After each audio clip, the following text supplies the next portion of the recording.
ಇವಳ ಹೆಸರು ಸೃಜನಾ.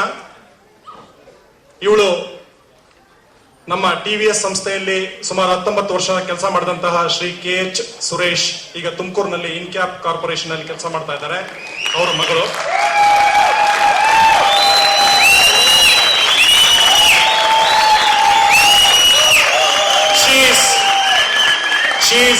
She's Srujana, daughter of KH Suresh, who has been associated with TVS Electronics since almost 19 years. Just now has gone to Incap Corporation at Tumkur.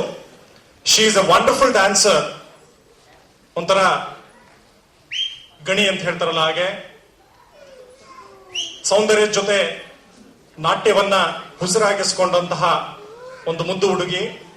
ಆಕೆಯ ಕಾರ್ಯಕ್ರಮಗಳು ತುಂಬಾ ಕಡೆ ಬಂದಿವೆ. ಇವತ್ತಿನ ನಮ್ಮ ಕಾರ್ಯಕ್ರಮಕ್ಕೆ ಮೆರುಗು ಕೊಡ್ಲಿಕ್ಕೋಸ್ಕರ ನಾವು ಅವಳನ್ನ ತುಮಕೂರಿನಿಂದ ಕರೆಸ್ಕೊಂಡಿದ್ದೇವೆ. ಅವಳು ನಿಮಗೋಸ್ಕರ ಈಗ ಐಶ್ವರ್ಯ ರಾಯ್ ಆಗಿ ಬದಲಾಗ್ಲಿದ್ದಾಳೆ. ಡ್ಯಾನ್ಸ್ ಕಜರಾರೆ.